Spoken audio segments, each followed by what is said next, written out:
Hey guys, welcome to my first recorded blog post. I really just want to try something new, so let me know if you dig this and I may continue to do it for 2016. So this is all about my annual review and this is part 2, so it's a follow-up to the first one. So before you invest too much time in reading this, make sure that you check out the first part of this annual review process, otherwise you'll probably not make a lot of sense of everything that you're about to read. So let's get into the nitty-gritty of the annual review and the part I enjoy the most, which is planning out my 2016.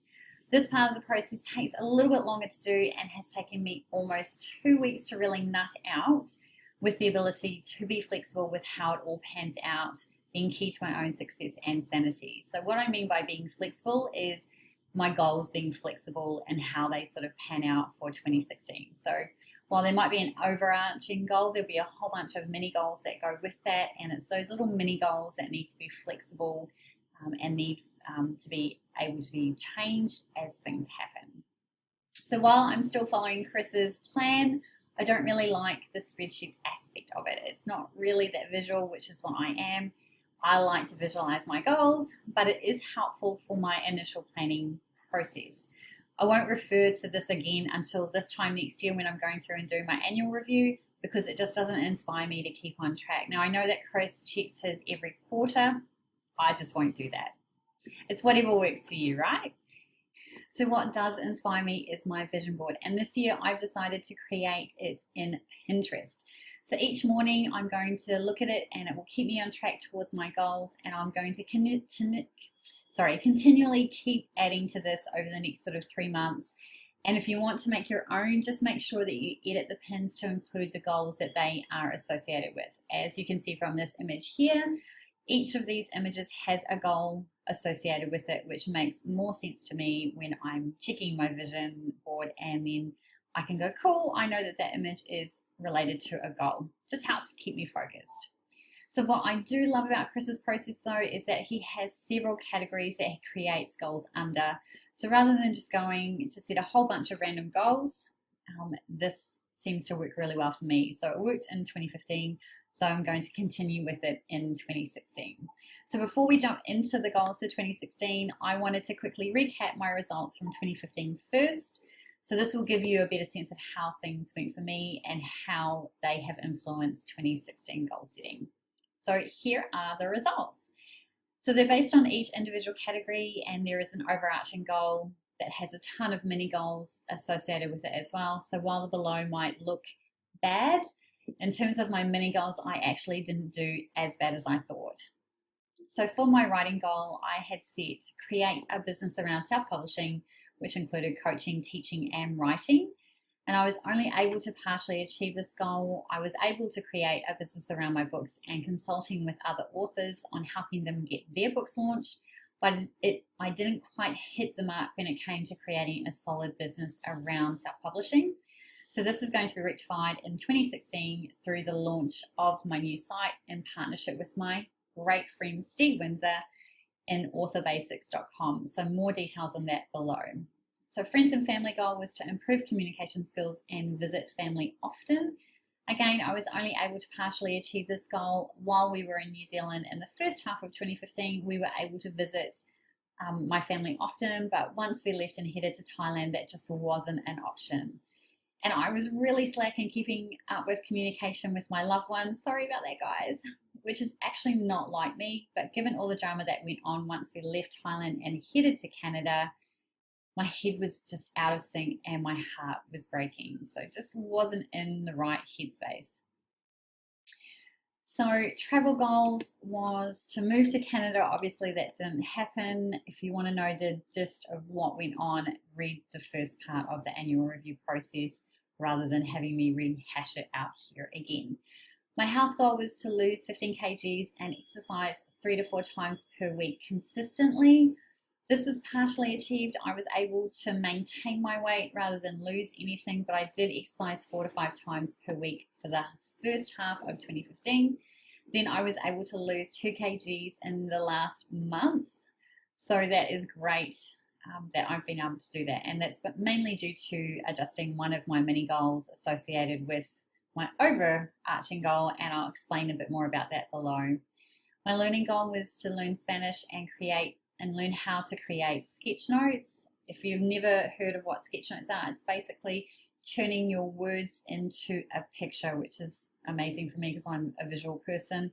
So something that I still want to learn, but realize that it's not quite something that I have the ability to do right now. So I didn't even attempt either of those for 2015.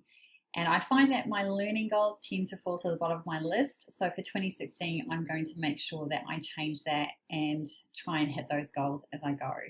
And then lastly, my financial goal was to manage my income and outgoings and reach 6 figures. I partially achieved this goal by reaching 6 figures in June, but this dropped off in the last half of 2015 due to all the travel and living arrangement issues we had. I also managed my income and outgoings because I hired someone. Yay!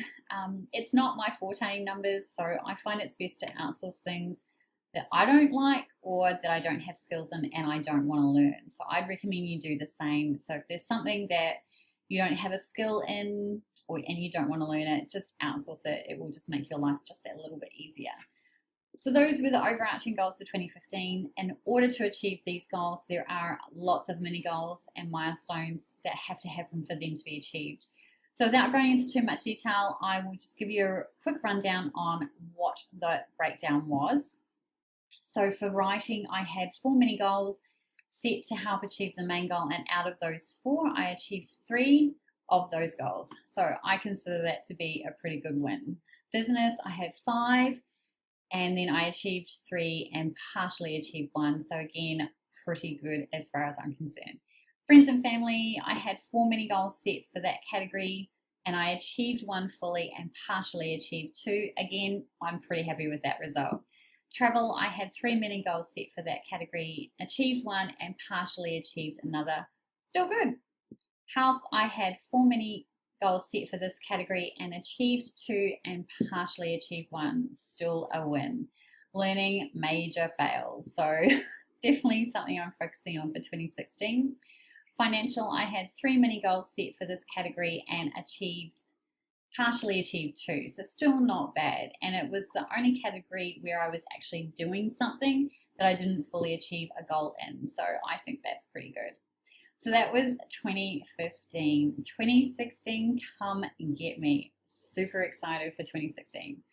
So sticking with the same goal categories as last year, I've made a few adjustments in how I word the goals, and this just makes it a bit more tangible for me, as you'll see below. So one of the other things that Chris does is that he always sets a theme and a purpose and then what you want your outcomes to be for 2016. And I really like that. So I've done the same. So for the theme for 2016, it is determination. And I'm determined to make sure that I achieve everything that I have set out to achieve for 2016. My purpose is to create multiple streams of income and connect more with my followers, and that's you guys. Lucky you. My intended outcomes for 2016 is that I will have multiple income streams that center around self-publishing, being an author, and a freelancer. I will be happy and surrounded by friends and family with no money worries whatsoever.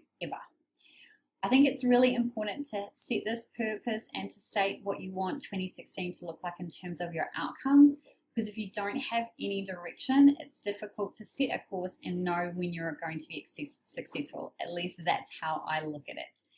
So without further ado, here is what my life is going to look like in 2016. So following along with those same categories, I've got my writing goals set to be, I will write and publish 10 books, write a fiction series, and write my late grandfather's biography. For my business goals, I'm going to create funnels for each book, increase income by diversifying, and create and expand on the author basics brand with Steve. Friends and family goals, I will learn to communicate more effectively, spend time with friends and family, and make an effort to keep in regular contact with friends living overseas. Big communication goal.